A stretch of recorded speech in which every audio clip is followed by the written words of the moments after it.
தென்கட்சி கோ. சாமிநாதன் ஐயா அவர்களின் இன்று ஒரு தகவல். நகைச்சுவை கதைகள். ஒரு வயசான அம்மா ஒரு நாள் ஃபோன் பண்ணாங்க. ஐயா, நான் இந்த தகவல் நிகழ்ச்சியை தினமும் கேட்குறேன், உங்ககிட்ட ஒரு கேள்வி கேட்கணும் அப்படின்னாங்க. என்னங்க அப்படின்னோம். எனக்கு சொந்தமாக ஒரு நல்ல வீடு இருக்குது, வேணுங்கிற அளவுக்கு பணமும் இருக்குது, கணவரும் ரொம்ப நல்லவர், ரிட்டையர் ஆகி வீட்டில் தான் இருக்கிறார், பிள்ளைங்கள்லாம் பெரிய பெரிய உத்தியோகத்தில் இருக்கிறாங்க, அதில் ஒருத்தன் ஐஏஎஸ்ஸு, பணம்லாம் கூட நிறைய கொண்டாந்து கொடுக்குறாங்க. அப்படி இருந்தும் என் மனசில் நிம்மதி இல்லை, வாழ்க்கையில் ஒரு நிறைவு இல்லை அப்படின்னாங்க. ஏன்னு கேட்டோம். அதைத்தான் நான் உங்களை கேட்குறேன், ஏன் அப்படி அப்படின்னு திருப்பி கேட்குறாங்க. எங்களுக்கு ஒன்றும் புரியல, கொஞ்சம் நேரம் குழம்பி போயிட்டோம். இருந்தாலும் அதை அவங்கக்கிட்ட காட்டிக்காமல் கொஞ்சம் சாமர்த்தியமாக, ஏம்மா உங்கள் மனசில் நீங்கள் ஏதோ ஒன்று எதிர்பார்க்குறீங்க, அது நிறைவேறலை அப்படி தானே அப்படின்னு கேட்டோம். ஆமாம் அப்படின்னாங்க. அதுக்கப்புறம் அவங்கக்கிட்ட கொஞ்சம் மனம் விட்டு பேசுகிறப்போ தானாக விஷயம் வெளியில் வந்தது. அதாவது அவங்க பிள்ளைங்க பெரிய பெரிய உத்தியோகத்தில் இருக்கிறதுனால அவசரமாக பார்த்துட்டு ஓடுறாங்களாம். ஆசையாக அம்மான்னு கூப்பிட்டுக்கிட்டு கிட்ட உட்காந்து கொஞ்ச நேரமாவது என்கிட்ட பேசினா தானே என் மனசு கொஞ்சம் நிம்மதியாக இருக்கும். அது அவங்களுக்கு தெரிய மாட்டேங்குதே அப்படிங்கிறாங்க. இதுதான் அவங்களுடைய ஏக்கம். இந்த ஏக்கம் அந்த தாயின் மனசில் இருந்துக்கிட்டு இருக்குது. இப்படி மகனுடைய அன்புக்காக மட்டுமே ஏங்குற தாய்மார்கள் பல பேர் இருக்கிறாங்க இந்த உலகத்தில். இதை நினைக்கிறப்போ ஒரு வெளிநாட்டு நாடோடி கதை ஞாபகத்தில் வருது. அதாவது கடவுள் படைப்பு தொழிலில் ரொம்ப மும்முரமாக ஈடுபட்டுக்கிட்டு இருந்தாராம். மீன்களை படைச்சாராம், பறவைகளை படைச்சாராம், விலங்குகளை படைச்சாராம். அவருக்கு திருப்தி ஏற்படலை. அதுக்கப்புறம் மனிதர்களை படைச்சிருக்கிறார். அப்போவும் அவருக்கு மன நிறைவு ஏற்படலையாம். கடைசியாக தன்னுடைய சக்தி முழுசையும் பயன்படுத்தி குறையே இல்லாத அளவுக்கு ஒரு படைப்பை உருவாக்கினாராம். அந்த உன்னதமான ஒரு படைப்பு அதுதான் பெண், அதாவது தாய். இப்படி உருவாக்கி எல்லாரையும் இந்த உலகத்தில் விட்டுவிட்டாராம். அதுக்கப்புறம் கொஞ்ச காலம் கழித்து தன்னுடைய தேவியை அழைச்சிக்கிட்டு இந்த பூலோகத்துக்கு வந்திருக்கிறார். தன்னுடைய குறையில்லாத படைப்பாகிய பெண்ணை பார்த்தாராம். ஏம்மா, உனக்கு இன்னும் ஏதாவது குறை இருந்தால் சொல்லு, அதையும் நிவர்த்தி பண்ணி விடுறேன் அப்படின்னாராம். அந்த அம்மா பார்த்துருக்காங்க. சுவாமி, எனக்கு நீங்கள் கொடுத்துருக்கிறது 2 கை, என்னுடைய பிள்ளைகளுக்கு சேவை செய்கிறதுக்கு இந்த 2 கை பத்தலை, அதனால் இன்னும் ஒரு 2 கை கொடுத்தா தேவலை அப்படின்னாங்களாம். கடவுள் பார்த்தார். அதனால் என்ன, அப்படியே செஞ்சு விடலாம், இதோ அதுக்கான வரம் கொடுத்துட்டேன் அப்படின்னார். அந்த அம்மாவுக்கு இப்போ 4 கை ஆகிட்டுது. 4 கையாலேயும் குழந்தைகளுக்கு சேவை செய்ய ஆரம்பிச்சிட்டாங்க. கடவுள் திருப்தியாக திரும்பி போனார். அதுக்கப்புறம் கொஞ்ச காலம் கழித்து மறுபடியும் திரும்பி வந்தார் தேவியோட. பெண்ணை பார்த்தார். இப்போ என்னம்மா சந்தோஷந்தானே அப்படின்னாராம். அதுக்கு அந்த அம்மா சந்தோஷந்தான், இருந்தாலும் இப்போ எனக்கு இருக்கிற 2 காலும் போதில்லை, இன்னும் ஒரு 2 கால் இருந்தால் தேவையில்லை, நிறைய ஓடி ஆடி பிள்ளைகளுக்காக வேலை செய்ய வேண்டியிருக்குது அப்படின்னாங்களாம். சரின்னு சொல்லி 4 கால் இருக்கிறது மாதிரி செஞ்சுட்டு போயிட்டார் கடவுள். மறுபடியும் கொஞ்ச நாள் கழித்து தேவி சொன்னாங்க கடவுள்கிட்ட, நீங்கள் என்ன தான் முயற்சி பண்ணினாலும் முழுமையான ஒரு படைப்பை உங்களால் உருவாக்க முடியாது, அப்படி தான் நான் நினைக்கிறேன் அப்படின்னாங்களாம். அப்படியா சொல்கிறேன், வா அந்த பொண்ணை பார்த்துட்டு வருவோம் அப்படின்னு புறப்பட்டு இங்கே வந்தாங்களாம்.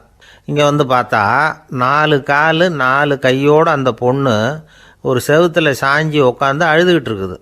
இப்போ தேவி அந்த பொண்ணை சுட்டி காட்டி கடவுள்கிட்ட கேட்டாங்களாம், ஏங்க நீங்கள் அந்த பொண்ணுக்கு கையை கொடுத்தீங்க, காலை கொடுத்தீங்க, சரி, அந்த கண்ணீரையும் எதுக்காக கொடுத்தீங்க அப்படின்னு கேட்டாங்களாம். அதுக்கு கடவுள் சொன்னாராம், கையை கொடுத்தது நான் தான், காலை கொடுத்தது நான் தான், ஆனால் அந்த கண்ணீரை கொடுத்தது நான் இல்லை, அதை கொடுத்தது அந்த அம்மாவோட பிள்ளைங்க அப்படின்னாராம். இன்றைக்கும் அப்படித்தான் பல பிள்ளைங்க அவங்க அம்மாவுக்கு கண்ணீரை தான் கொடுத்துக்கிட்டு இருக்கிறாங்க. அம்மாவை மதிக்கிற பிள்ளைங்க தான் இன்றைக்கி நல்லபடியாக இருக்கிறாங்கங்கிறது அவங்களுக்கு தெரியறதில்ல. இந்த காலத்து பிள்ளையாண்டான் ஒருத்தன் அவங்க அம்மாக்கிட்டேயும் நல்ல பிள்ளையாக நடந்துக்குவான், மனைவிக்கிட்டேயும் நல்ல கணவனாக நடந்துக்குவான், ரொம்ப சாமர்த்தியம். ஒரு நாள் அவங்ககிட்ட கேட்டாங்க, ஏன்பா உங்கள் அம்மாவும் உன் மனைவியும் சண்டை போட்டுக்கிட்டா நீ எந்த பக்கம் அப்படின்னாங்களாம். வீட்டுக்கு வெளிப்பக்கம் அப்படின்னானான் அவன். வாழ்க்கையில் ரொம்பவும் அடிபட்டு அல்லல் போட்டுக்கிட்டு இருக்கிற ஒருத்தர் வந்தார். மனசு ரொம்பவும் நொந்து போய் பேசினார். இந்த உலகத்தில் மனுஷனாக பிறந்ததை விட மாடாக பிறந்திருக்கலாம் சார் அப்படின்னார். திடீர்னு என்கிட்ட இப்படி சொன்னால் அதுக்கு நான் என்னங்க பண்ண முடியும் அப்படின்னேன். உங்ககிட்ட வரணும்னு தோணுச்சு, அதனால் வந்தேன் அப்படின்னார். சரிங்க, இப்படி ஒரு யோசனை வந்ததுக்கு என்ன காரணம் அப்படின்னு சொல்லி அவர்கிட்ட கேட்டேன். அதுக்கு அவர் சொன்னார், என் பையனுக்கு வேலை தேடுறேன் கிடைக்கல, பொண்ணுக்கு மாப்பிள்ளை தேடுறேன் கிடைக்கல, வீடு கட்டுறதுக்கு கடன் கேட்குறேன் கிடைக்கல, மாடா பிறந்திருந்தா இது மாதிரி கவலையெல்லாம் கிடையாதுல்ல, பேசாமல் வைக்கோலை தின்னுக்கிட்டு அசை போட்டுக்கிட்டே கடந்து விடலாமே அப்படின்னாரு அலட்சியமாக. அதுக்கப்புறம் தான் அவர் சொன்ன கருத்தை நானும் கொஞ்சம் அசை போட ஆரம்பித்தேன் மனசுக்குள்ள. இப்போது இயற்கையை பொறுத்த வரைக்கும் அது நாம் எல்லாரும் மகிழ்ச்சியாக வாழணும் அப்படின்னு தான் விரும்புது. விலங்குகள், பறவைகள், தாவரங்கள், அப்புறம் மற்ற உயிரினங்கள் எல்லாமும் நல்லபடியாக இருக்கணும் அப்படிங்கிறது தான் இயற்கையோட விருப்பம். அதில் ஒன்றும் சந்தேகம் இல்லை. இயற்கையோட அமைப்பை கொஞ்சம் கவனித்து பார்த்தா அதை நாம் நல்லா புரிஞ்சுக்கலாம். இருந்தாலும் இந்த ஆள் சொன்னதை கேட்ட பிறகு தான் ஒரு முக்கியமான வேறுபாடு புரிஞ்சுது. அதாவது இந்த உலகத்தில் உள்ள முக்கியமான பிரச்சனைகள் 6. அந்த 6 பிரச்சனைகளும் ஆடு மாடுகளுக்கு கிடையாது, மரம் செடி கொடிகளுக்கு கிடையாது. ஆனால் மனுஷன் அந்த 6 பிரச்சனைகளையும் சந்திக்க வேண்டியிருக்கு. சரி, அந்த 6 பிரச்சனைகள் என்னென்ன தெரியுமா? முதல்ல இந்த ஆடு மாடுலாம் நமக்குன்னு சொந்தமாக ஒரு வீடு இல்லையே அப்படின்னு கவலைப்பட்டுக்கிட்டு இருக்கிறது இல்லை. ஆனால் மனிதனுக்கு வீடு தேவைப்படுது. இது ஒரு வித்தியாசம்.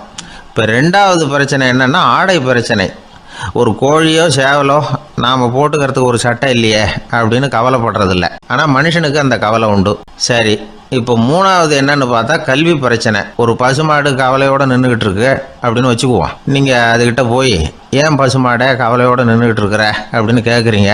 என் கண்ணுக்குட்டிக்கு எல்கேஜியில் இடம் கிடைக்கல, டொனேஷன் கொடுக்கறதுக்கு கையில் பணமும் கிடையாது, சிபாரிசுக்கு யாரை பிடிக்கிறதுன்னு தெரியல, இப்படியா சொல்லிகிட்டு இருக்கோம். அதுக்கு அந்த கவலையெல்லாம் கிடையாது. ஆனால் மனிதனுக்கு அந்த கவலை உண்டு. 4வது என்னன்னு பார்த்தீங்கன்னா வேலைவாய்ப்பு பிரச்சனை. வேலை கிடைக்கலையே அப்படின்னு வேப்ப மரம் கவலைப்படுறதில்ல, ஆனால் மனுஷன் கவலைப்படுறான். 5வது என்னன்னு பார்த்தா கல்யாண பிரச்சனை. எருமை மாடு, பசு மாடு எல்லாம் பொண்ணுக்கு மாப்பிள்ளை தேடிட்டாலே இது பேப்பரில் மணமகன் தேவை அப்படின்னு விளம்பரமாக கொடுக்குது, அதெல்லாம் கிடையாது. 6வது என்னன்னு பார்த்தீங்கன்னா பணம் சம்பந்தமான பிரச்சனை. ஆடு மாடுலாம் பணத்தை சேமிக்கணும்னோ ஏதாவது நிதி நிறுவனத்தில் முதலீடு பண்ணணும்னோ நினச்சிக்கிட்டு இருக்கிறதில்ல. பணத்தை எப்படி காப்பாற்றுறது அப்படிங்கிற கவலையும் அதுகளுக்கு கிடையாது.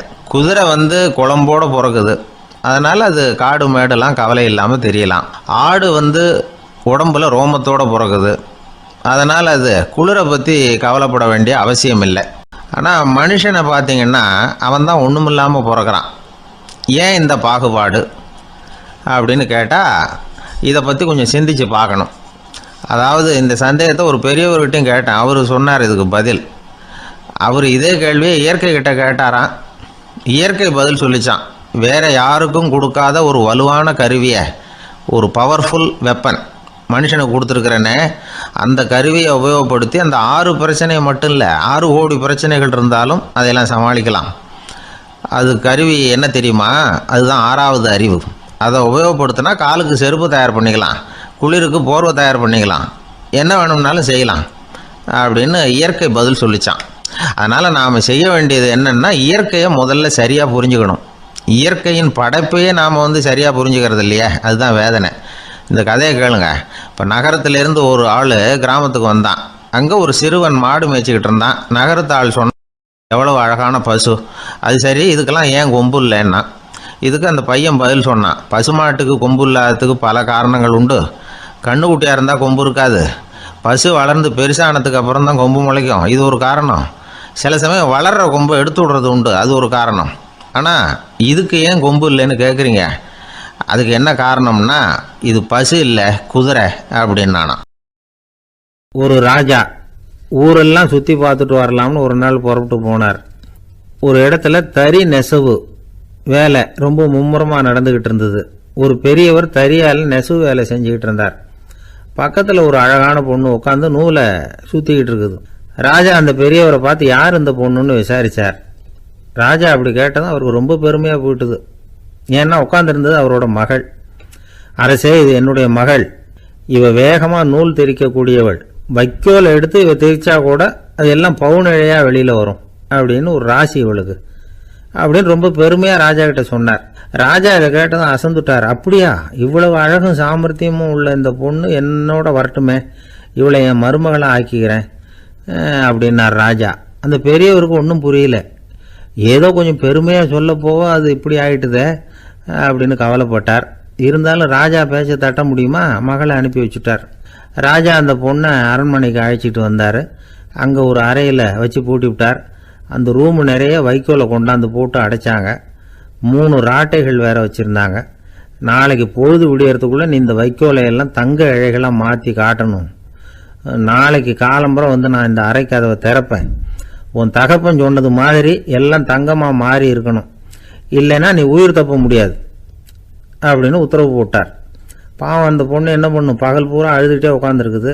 ராத்திரி பூராவும் தூக்கம் வரல. மறுநாள் அதிகாலை நேரத்தில் யாரோ கதவை தட்டுற சத்தம் கேட்டுது. பயந்துக்கிட்டே கதவை திறக்கிறா. திறந்து பார்த்தா வெளியில் 3 அவலட்சணமான பெண்கள். ஒருத்திக்கு வந்து கால் அகலமாக முறை மாதிரி இருக்குது, இன்னொருத்திக்கு கட்டை விரல் கரண்டி மாதிரி பெருசாக இருக்குது, 3ஆவது பொண்ணுக்கு உதடு தடித்து ரப்பர் மாதிரி தொங்கிக்கிட்டு இருக்கு. யார் நீங்கள், உங்களுக்கு என்ன வேணும் அப்படின்னு கேட்குது இந்த பொண்ணு. நாங்கள் உங்களுக்கு உதவி செய்கிறதுக்கு தான் வந்திருக்கிறோம் அப்படின்னு சொல்லி உள்ளே வந்தாங்க, உட்காந்தாங்க. கொஞ்ச நேரத்துக்குள்ளே உள்ளே இருந்த வைக்கோலையெல்லாம் தங்க இழைகளாக மாற்றி கொடுத்துட்டு போயிட்டாங்க. காலையில் ராஜா வந்தார், பார்த்தார். ஆகா பேஷுனார். இன்னும் கொஞ்சம் வைக்கோலை கொண்டாந்து அந்த ரூமில் போட சொன்னார். இந்த வைக்கோலையும் இன்னைக்கு தங்கமாக மாற்றிவிடு, நாளைக்கு மறுநாள் உனக்கும் இளவரசனுக்கும் கல்யாணம்னு சொல்லிவிட்டார். இன்னைக்கு ராத்திரி அந்த 3 பொண்ணுங்களும் வந்தாங்க. வைக்கோலை பொண்ணு இழைகளாக மாற்றினாங்க, புறப்பட்டாங்க.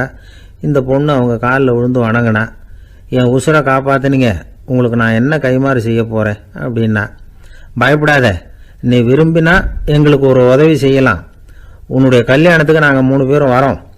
நீ எங்களை வந்து வரவேற்று ராஜாக்கிட்டையும் இளவரசர்கிட்டையும் நாங்கள் வந்து உன்னோட பெரியப்பா பொண்ணுங்கன்னு சொல்லி அறிமுகப்படுத்தி வை, நாங்கள் விருந்து சாப்பிட்டுட்டு போயிடுறோம் அப்படின்னாங்க. ரொம்பவும் சந்தோஷமாக சரின்னு ஒத்துக்கிட்டா. கல்யாண நாள் வந்தது.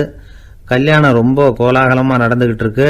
எல்லா தேசத்து ராஜா ராணிகளும் வந்துக்கிட்டு இருக்கிறாங்க. அந்த 3 அவலட்சணமான பொண்ணுங்களும் வந்து சேர்ந்தாங்க. யார் இவங்கன்னு கேட்டார் ராஜா. என் பெரியப்பா பொண்ணுங்க அப்படின்னா அந்த பொண்ணு. காலும் உதடும் கட்டை விரலும் ஏன் இப்படி உங்களுக்கு அவலட்சணம் ஆயிட்டுது அப்படின்னு கேட்டார். அதுக்கு அந்த பொண்ணுங்க பதில் சொன்னாங்க. என்ன செய்யறது, ஓயாமல் வைக்கோலை நூற்று ஒருத்தியோட கட்டை விரல் அப்படி கரண்டி மாதிரி ஆயிட்டுது, நாக்கில் தொட்டு தொட்டு திரிச்சதுனால ஒருத்தியோட உதடு அப்படி ஆயிட்டுது, காலால் கட்டையை அழுத்தி அழுத்தி தறி போட்டதுனால இன்னொருத்தையோட கால் அப்படி ஆயிட்டுது. உங்கள் மருமகளாக வந்திருக்கிற இந்த பொண்ணு அந்த 3ஐயுமே செய்ய தெரிஞ்சவ தான்.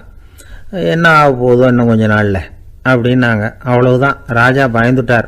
அம்மா, இன்னையிலேருந்து நீ இளவரசனின் மனைவி, நீ எப்பவும் அழகாக இருக்கணும், அதனால் நீ இனிமேல் வைக்கோலை திரிக்கவே கூடாது அப்படின்னு உத்தரவு போட்டார். அவளை இக்கட்டான சூழ்நிலையிலிருந்து காப்பாற்றின அந்த 3 பொண்ணுங்களும் சந்தோஷமாக திரும்பி போயிட்டாங்களாம். சுவாமி சின்மயானந்தர் இந்த கதையை சொல்லியிருக்கிறார். தன்னலம் மறந்து சுயலாபத்தை வந்து தியாகம் செய்கிறது வைக்கோல்ல இருந்து தங்க இழையை நூக்கிறது மாதிரி அப்படிங்கிறார் அவர். அது இருக்கட்டும், இப்போ நம்ம கதைக்கு வருவோம். ஒரு ராஜா தன்னோட மகனுக்கு சுயவரம் நடத்தினார். எல்லா தேசத்திலிருந்தும் ராஜகுமாரர்கள் வந்திருந்தாங்க. ராஜகுமாரியை கல்யாணம் பண்ணிக்கலாம்ங்கிற ஆசையில் சுயம்பர மண்டபத்திலிருந்து எல்லா ராஜகுமாரர்களும் அலறி அடிச்சுட்டு வெளியில் ஓடி வந்துகிட்டு இருக்கிறாங்களாம். ஏன் இப்படி எல்லாரும் மிரண்டு போய் ஓடி வர்றாங்கன்னு கேட்டார் ஒருத்தர். அதுக்கு இன்னொருத்தர் விவரம் சொன்னார். ராஜகுமாரியை இன்னைக்கு தான் அவங்க நேரில் பார்த்தாங்களாம், அதுதான் அப்படி ஓடி வந்துகிட்டு இருக்கிறாங்க அப்படின்னார். ஒரு ஊரில் ஒரு ராஜா இருந்தார். அவர் அடிக்கடி காட்டுக்கு வேட்டையாட போவார். சில நண்பர்களையும் கூட அழைச்சிக்கிட்டு போவார். காட்டுக்கு போனதும் ஆளுக்கு ஒரு பக்கமாக போய் வேட்டையாடுவாங்க. சாயந்தரமாக திரும்பி வருவாங்க. மறுநாள் அரண்மனையில் உட்காந்து ஒவ்வொருத்தரும் அவங்க அனுபவங்களை எல்லாம் சொல்லிக்குவாங்க. அவங்க வீரத்துக்கு தகுந்த மாதிரி பரிசை அந்த ராஜா கொடுப்பார். இது மாதிரி ஒரு தடவை எல்லாரும் வேட்டைக்கு போயிட்டு திரும்பி வந்ததும் உட்காந்து பேச ஆரம்பிச்சிருக்கிறாங்க. ஒருத்தன் சொன்னான், தன்னுடைய வீர செயலை பற்றி அளக்க ஆரம்பிச்சிட்டான். ஏன்னா அது அதுக்கு பரிசு கிடைக்க போகுதில்ல, அதனால. அவன் என்ன சொன்னான் தெரியுமா? அரசே, நேற்றுக்கு காட்டில் என்ன ஆச்சு தெரியுமா? எனக்கு நேராக ஒரு சிங்கம் வாயை திறந்துக்கிட்டு வந்துட்டுது. நான் பயப்படவே இல்லை. உடனே ஒரு கல்லை எடுத்து குறி பார்த்து வீசினேன். சிங்கத்து வாய்க்குள்ளே போய் அந்த கல் மாட்டிக்கிட்டுது. அவ்வளவுதான். அந்த சிங்கம் என்னை பார்த்துட்டு பயந்துட்டு ஒரே ஓட்டமாக திரும்பி ஓடி போயிட்டுது அப்படின்னா. ஆஹா பலே அப்படின்னு எல்லாரும் கை தட்டினாங்க. 2வது ஆள் ஒருத்தன் எழுந்திரிச்சான். அவன் சொல்ல ஆரம்பித்தான், அரசே, நான் போன வழியில் 2 பெரிய மலைப்பாம்பு கிடந்தது, என்னை மூழ்கிறதுக்கு வந்தது. நான் என்ன பண்ணேன் தெரியுமா? அந்த 2 பாம்போட வாலையும் ஒன்றா சேர்த்து முடிச்சு போட்டுட்டேன். அவ்வளவுதான். அது அங்கே இழுக்க இது இங்கே இழுக்க முடிச்சு நல்லா இறுகி போட்டுது அப்படின்றான். ஆஹா அற்புதம்னு சொல்லி எல்லாரும் கை தட்டினாங்களாம். அடுத்தபடியாக 3வது ஆள் ஒருத்தன் வந்தான். அவன் சொல்ல ஆரம்பித்தான், மன்னா, நான் போன பாதையில் குறுக்க ஒரு ஆறு அதில் இறங்கி குளித்தேன். யாரோ காலை பிடிச்சி இழுக்கிறது மாதிரி இருந்தது. திரும்பி பார்த்தா ஒரு பெரிய முதலை. நான் உடனே அப்படியே ஒரு துள்ளல் துள்ளி அது முதுகில் போய் உக்காந்துக்கிட்டேன். அதை அப்படியே கரைக்கு நீந்த வச்சேன். கரைக்கு வந்து சேர்ந்ததும் அப்படியே ஒரே துள்ளி குதித்து கரைக்கு வந்துட்டேன் அப்படின்றான். அவன் தன்னுடைய வீரத்தை அப்படி சொல்லியிருக்கான். அடடா எப்பேற்பட்ட வீரம் அப்படின்னு எல்லாரும் கை தட்டினாங்களாம். 4வது ஆள் எழுந்திரிச்சான். மண்ணா, நான் போன இடத்துல ஒரு கரடி வந்து என்னை துரத்த ஆரம்பிச்சுட்டுது. நான் ஒரு மலை உச்சிக்கு வந்துட்டேன். அதுக்கப்புறம் ஒரு அடி எடுத்து வச்சாலும் அதில் பாதாளத்தில் விழ வேண்டியது தான். அந்த நேரம் பார்த்து ஒரு பெரிய ராட்சச கழுகு அந்த பக்கமாக பறந்து வந்தது. நான் உடனே அப்படியே உயர எழும்பி அந்த கழுகோட காலை பிடிச்சிக்கிட்டேன். அப்படியே தொங்கிக்கிட்டே வந்தேன். ஒரு நல்ல இடம் வந்ததும் தொப்புன்னு கீழே குதிச்சு நடந்து வந்துட்டேன்னா. இதுக்கும் எல்லாரும் கை தட்டுறாங்க. கடைசியாக ஒரு ஆள் எழுந்திரிச்சான். அரசே, நான் வந்து போன வழியில் ஒரு பெரிய யானை குறுக்க வந்தது. பயங்கரமாக சத்தம் போட்டுக்கிட்டே வந்தது. நான் பயந்து ஓடலை. உடனே என்ன பண்ணேன் தெரியுமா? அந்த யானையோட வாலை பிடிச்சி தூக்கினேன். தலைக்கு மேலே தூக்கி கரன்னு சுற்றினேன். வேகமாக சுற்றி வீசி எறிஞ்சேன். அவ்வளவுதான். அதே ஸ்பீடில் அந்த யானை மேலே போக ஆரம்பிச்சுட்டுது. இன்னும் கூட அது போய்கிட்டே தான் இருக்குது, கீழே விழவே இல்லைன்னா. இதை கேட்டதும் ராஜாவுக்கு கோபம் வந்துட்டுது. என்ன முட்டாள்னு நினச்சிக்கிட்டு பேசுறியா? யானையை வந்து நீ வாழை பிடிச்சி தூக்குன, அதை நான் நம்பணுமா அப்படின்னார். உடனே இவன் பணிவாக பதில் சொன்னான். அரசே, ஒரு சிங்கத்து வாயில் கல் மாட்டிக்கிட்டதை நம்புறீங்க, மலைப்பாம்பு வாழை பிடிச்சி முடிச்சு போட்டதை நம்புறீங்க, முதல்ல முதுகில் சவாரி பண்ணதையும் நம்புறீங்க, கழுகு காலை பிடிச்சிக்கிட்டு பறக்கிறதையும் நம்புறீங்க. அப்படி நம்புறப்ப நான் சொன்னதை மட்டும் நம்பக்கூடாதா அப்படின்னு கேட்டானான். பொய் சொன்னவங்கெல்லாம் தலையை தொங்க போட்டுக்கிட்டாங்களாம். ராஜா அவங்கள பார்த்து சொன்னாராம், நீங்கள் எல்லாரும் என்னை முட்டாளாக்கி இருக்கிறீங்க. கடைசியாக பேசின இவன் தான் எனக்கு உண்மை எது பொய் எதுங்கிறத புரிய வச்சிருக்கிறான். இவன் தான் உண்மையான தைரியசாலி அப்படின்னு சொல்லி அவனுக்கே பரிசையெல்லாம் கொடுத்து பாராட்டினாராம். இப்படி ஒரு கதை. உண்மையை நிலைநாட்டுகிறவன் தான் உண்மையான வீரன் அப்படிங்கிறத இதிலிருந்து நாம் புரிஞ்சுக்கணும். இந்த காலத்துல எல்லாம் பொய் சொன்னாதான் பிழைக்க முடியுங்கிறது ஒரு சில பேரோட நம்பிக்கை. ஒரு அப்பாவுக்கு தன் மகனுக்கு பொய் சொல்ல தெரியலையேங்கிற கவலை. பொய் சொன்னாதான் இந்த உலகத்தில் பிழைக்கலாம், ஆனால் இவனுக்கு அது தெரியலையே, அதனால் இவனை அழைச்சிட்டு போய் நடுக்கடலில் விட்டுட்டு வந்துடுவோம் அப்படின்னு அழைச்சிட்டு புறப்பட்டான். கடற்கரைக்கு போனான். மகனுக்கு சந்தேகம், எங்கேப்பா என்னை அழைச்சிட்டு போகிறேன்னு கேட்டிருக்கான். கடலில் மீன் பிடிக்க கற்றுக் கொடுக்க போகிறேன் உனக்கு அப்படின்னானா. நான் ஏற்கனவே மீன் பிடிச்சிட்டேனேன்னானா இவன் மகன். எங்கே அதுன்னு கேட்டிருக்கான். அப்பங்காரன். சுட்டு சாப்பிட்டுட்டேன் இருக்கான் புள்ள. அப்பங்காரன் பார்த்தான், சரி நம்ம புள்ள பொழைச்சிக்கோ அப்படின்னு சொல்லி திருப்பி அழைச்சிட்டு வந்துட்டானா. ஒரே ஒரு ஊரில் ஒரு ராஜா இருந்தார். அவர் பேரில் மக்களுக்கு ரொம்ப மரியாதை. அவ்வளவு நல்லா ஆட்சி புரிஞ்சுக்கிட்டு வந்தார். அவருக்கு வயசாயிட்டுது. அதனால் ஒரு நாள் அமைச்சரை கூப்பிட்டார். இதை பாருங்கள், எனக்கு வயசாயிட்டுது, அதனால் இந்த அரச பொறுப்பையெல்லாம் நீங்கள் ஏற்றுக்குங்க அப்படின்னார். அதுக்கப்புறம் ராணியை கூப்பிட்டார். வா, நாம் இனிமேல் இங்கே இருக்க வேணாம், காட்டுக்கு போய் தவம் பண்ணலாம் அப்படின்னு கூப்பிட்டார். இந்த செய்தி மக்களுக்கு அறிவிக்கப்பட்டது. மக்கள் உடனே கூட்டமாக அரண்மனைக்கு வர ஆரம்பிச்சுட்டாங்க. மன்னரை போய் பார்க்குறாங்க. அரசே, தாங்கள் வந்து எங்களுக்கு தந்தை மாதிரி. நீங்கள் காட்டுக்கு போயிட்டால் நாங்கள்லாம் இங்கே எப்படி இருக்க முடியும்? எங்களுக்கெல்லாம் எந்த துன்பமும் இல்லாமல் பார்த்துக்கிட்டு வர்றீங்க. இது மாதிரியான ஒரு அரசாட்சி இல்லைன்னா மக்கள் வந்து வாழ்ந்து என்ன பயன் அப்படின்னாங்க. இருந்தாலும் என்ன பண்ணுறது, வயசாயிட்ட காரணத்தினால இந்த முடிவுக்கு வர வேண்டியிருக்குது அப்படின்னாரா ராஜா. அப்படின்னா நீங்கள் காட்டுக்கு போக வேணாம், நாங்கள் போகிறோம். நாங்கள் அங்கே போய் தவம் பண்ணுறோம், வழிபாடு பண்ணுறோம். கடவுள் வருவார், அவர்கிட்ட வரம் வாங்கிட்டு வந்துடுறோம் அப்படின்னாங்களாம். அப்படி சொல்லிவிட்டு உடனே எல்லாரும் காட்டுக்கு போனாங்க. நாட்டு மக்கள் எல்லாரும் ஒட்டு மொத்தமாக வந்து காட்டில் உட்காந்துக்கிட்டு தவம் பண்ணுறதை பார்த்தார் கடவுள். உடனே புறப்பட்டு வந்தார். எல்லாரும் இப்படி வந்து உட்காந்துருக்கிறீங்களே, என்ன வேணும் உங்களுக்கு அப்படின்னு கேட்டார். உடனே மக்கள் எல்லாரும் ஒரு குரலில் சொன்னாங்க, சுவாமி, எங்கள் மன்னன் ரொம்ப நாளைக்கு நல்லபடியாக இருக்கணும். அவர் வந்து மகிழ்ச்சியாகவும் உடல் நலத்தோடும் இருந்தால் தான் நாங்கள் அமைதியாக வாழ முடியும் அப்படின்னாங்க. சரி, அதுக்கு என்ன செய்யணும் அப்படின்னார் ஆண்டவன். எங்கள் மன்னருக்கு இன்னும் ஒரு 100 வருஷம் ஆயுளை கொடுங்க அப்படின்னாங்க. அவ்வளவு தானே, சரி அப்படியே ஆகட்டும் அப்படின்னு சொல்லிவிட்டு ஆண்டவன் போயிட்டார். மக்கள் மகிழ்ச்சியோடு திரும்பி வந்தாங்க. மன்னா, கடவுள் வரம் கொடுத்துட்டார், நீங்கள் 100 வருஷம் வாழ போகிறீங்க அப்படின்னாங்க. இதை கேட்டதும் ராணி ராஜாவை வணங்கி, நான் தவம் செய்ய போகிறேன் அப்படின்னு புறப்பட்டாங்க. உடனே மக்கள் என்ன நினச்சாங்க தெரியுமா, ஐயோ நாம் ராஜாவுக்கு மட்டும்தானே நீண்ட ஆயுள் வேணும்னு வரம் வாங்கினோம், ராணிக்கு வாங்கலையே, அதுதான் கோபத்தில் புறப்பட்டாங்க போல இருக்கு அப்படின்னு நினச்சி வருத்தப்பட்டாங்க. ஆனால் ராணி நினச்சது அது இல்லை. ராணி போய் தவம் பண்ணாங்க, கடவுள் காட்சி கொடுத்தார். இவங்க கேட்குறாங்க, சுவாமி ராஜாவுக்கு மட்டும் 100 வருஷம் ஆயுள்னு வரம் கொடுத்துட்டீங்க, அப்படின்னா குடிமக்களும் 100 வருஷம் இருக்கணும். இப்படிப்பட்ட குடிமக்கள் இல்லைன்னா அப்படிப்பட்ட அரசன் இருந்து என்ன பிரயோஜனம் அப்படின்னாங்களாம். ஆண்டவன் பார்த்தார், சரி அவங்களும் 100 வருஷம் வாழ்வாங்க, அது மட்டும் இல்லை நீயும் 100 ஆண்டு காலம் வாழ வரமளிக்கிறேன் அப்படின்னு சொல்லிவிட்டு மறைஞ்சிட்டார். இதில் ஆண்டவன் வர்றதும் மறையிறதும் முக்கியம் இல்லை. இதில் கவனிக்க வேண்டியது ஆள்கிறவனின் விசால மனம், குடிமக்களின் விசால மனம், ஆள்கிறவன் மனைவியினுடைய விசால மனம். இப்படி ஒரு நாடு இருந்துட்டுதுன்னா எப்படி இருக்கும் வாழ்க்கை நினச்சி பாருங்கள். அதனால தான் பெரியவங்கள்லாம் சொல்கிறாங்க, இதய வாசல் திறந்தே இருக்கணும், இதயத்தின் கதவுகளை மூடாதீங்க அப்படின்னு சொல்லுவாங்க. என்கிட்ட ஒருத்தர் சொன்னார், என்னுடைய இதய வாசல் எப்பவும் திறந்தே தான் இருக்குதுன்னார். எதனால் அப்படி சொல்கிறீங்க அப்படின்னு கேட்டோம். டாக்டரே சொல்லிவிட்டார், என்னுடைய இதயத்தில் ஒரு ஓட்டை இருக்குது அப்படின்னு, வால்வு சரியில்லையா அப்படிங்கிறார். கத்தியை தீட்டாதே புத்தியை தீட்டு அப்படின்னு ஒரு பெரியவர் புத்தி சொன்னார். அதை கேட்ட ஒரு இளைஞன், அது எப்படி பெரியவரை புத்தியை தீட்டுறது, கத்தியை தீட்டுன்னு சொன்னால் ஒரு கருங்கல்லில் கத்தியை தேய்க்கலாம், புத்தியை தீட்டுன்னு சொன்னால் எப்படி தலையை கொண்டுட்டு போய் தரையில் தேய்ச்சிக்கிட்டு இருக்க முடியுமா அப்படின்னா. அந்த பெரியவர் உடனே புரிஞ்சுக்கிட்டார், இந்த இளைஞனுக்கு புத்தி கூர்மை கம்மி அப்படிங்கிறத புரிஞ்சுக்கிட்டார். அது சரி, அறிவுக்கும் புத்திசாலித்தனத்துக்கும் என்ன வித்தியாசம்? இது ஒரு முக்கியமான கேள்வி.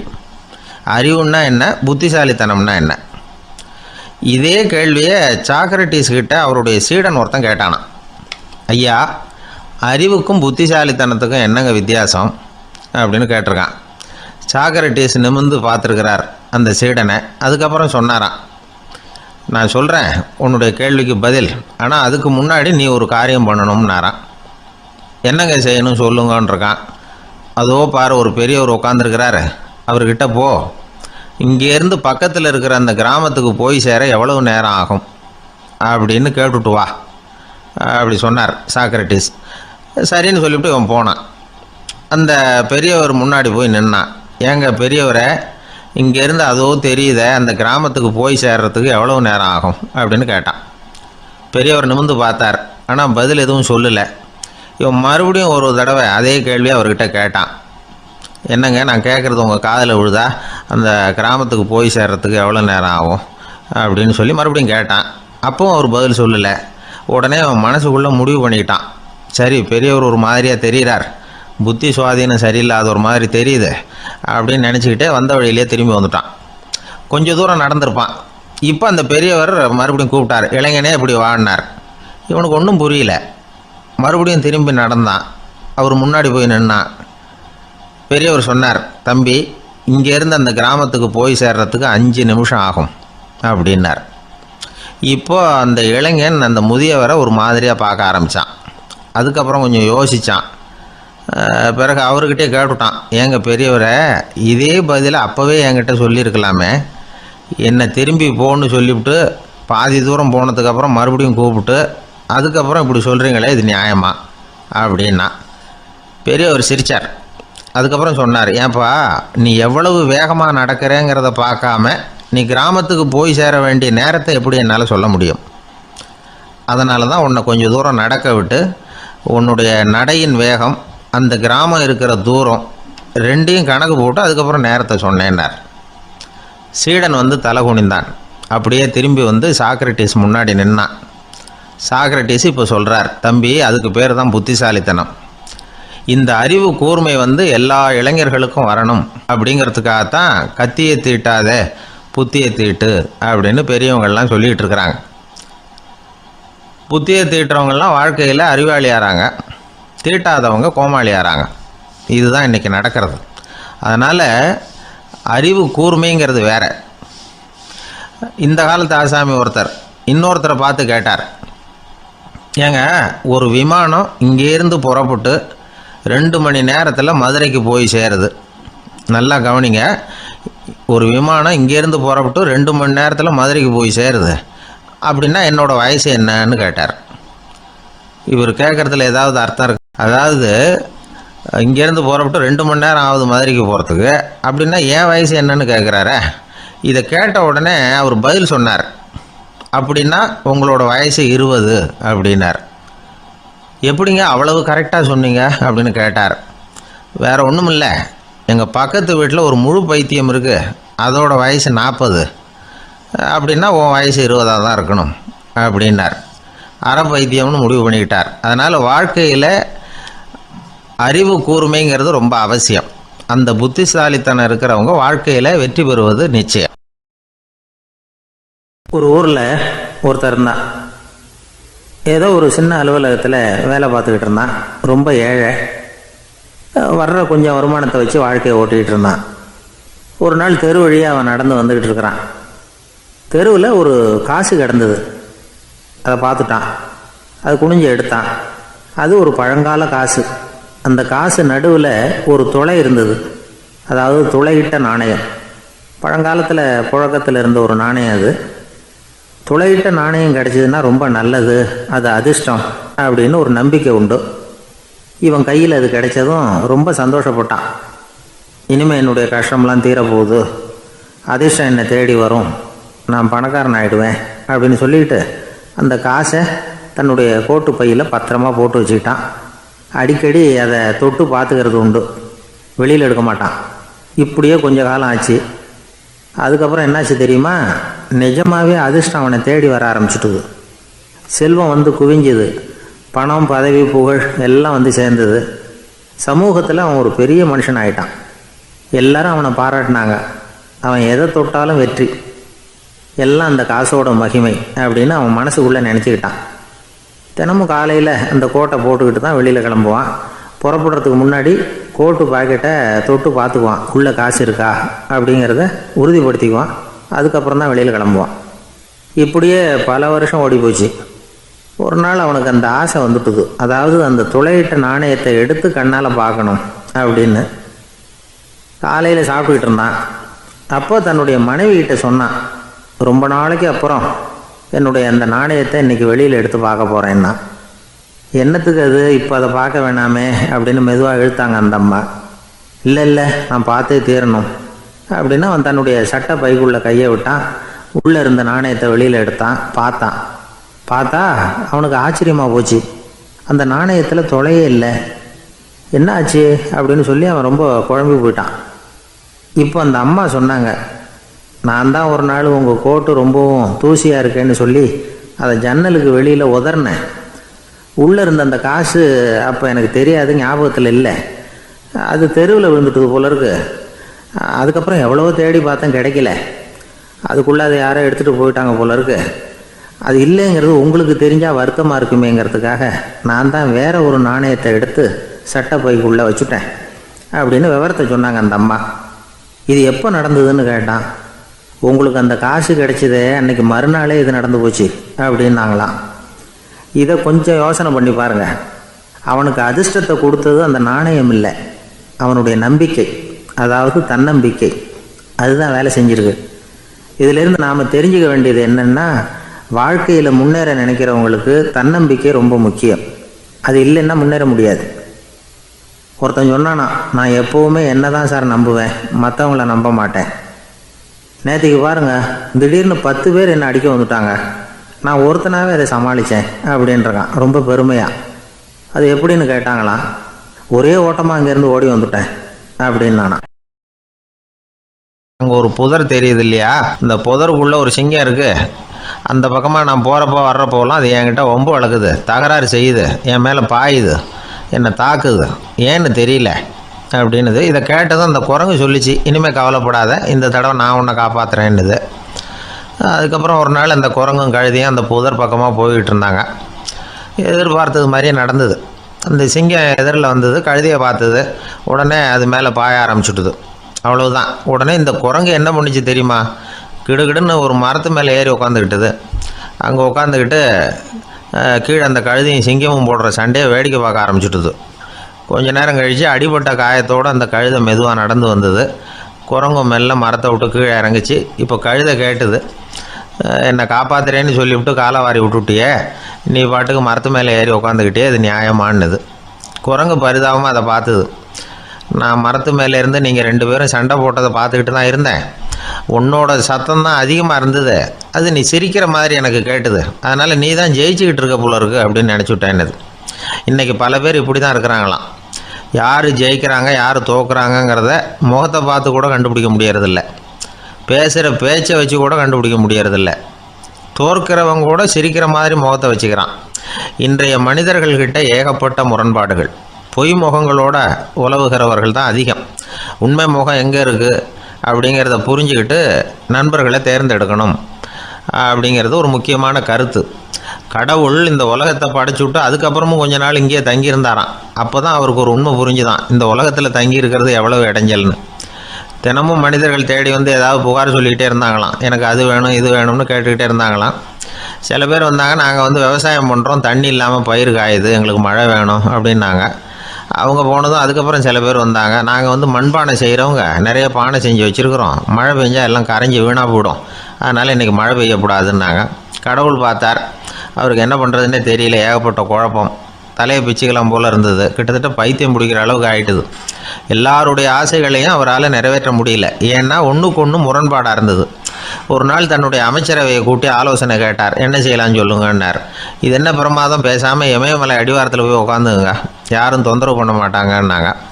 அங்கேயும் மனிதர்கள் வர ஆரம்பிச்சுருவாங்களேன்னார் கடவுள். சரி அப்படின்னா சந்திரனில் போயிருந்துக்கலாமேன்னாங்க. அங்கேயும் மனுஷன் குடி வர போகிறான் அப்படின்னார் கடவுள். வெகு தூரத்துக்கு அப்பால் உள்ள நட்சத்திர மண்டலத்துக்கு போயிடலான்னாங்க. இதெல்லாம் நிரந்தர தீர்வாகாது, நிரந்தரமாக இந்த மனிதனுடைய தொல்லையிலேருந்து நான் விடுபடணும், அதுக்கு ஏதாவது வழி சொல்லுங்கன்னார் கடவுள். ஒரு வயசான ஆள் வந்தார்.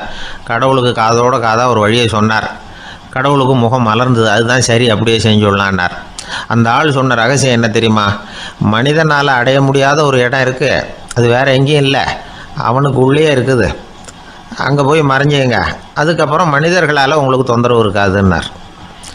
மனிதன் நினைக்காத இடம் அதுதான். அதாவது உள்ளுக்குள்ளே இருக்கிற உண்மையை புரிஞ்சிக்காமல் வெளியில் எங்கேயோ அது இருக்கிறதாக நினச்சி வரட்டிக்கிட்டு அலையிறான் மனுஷன்.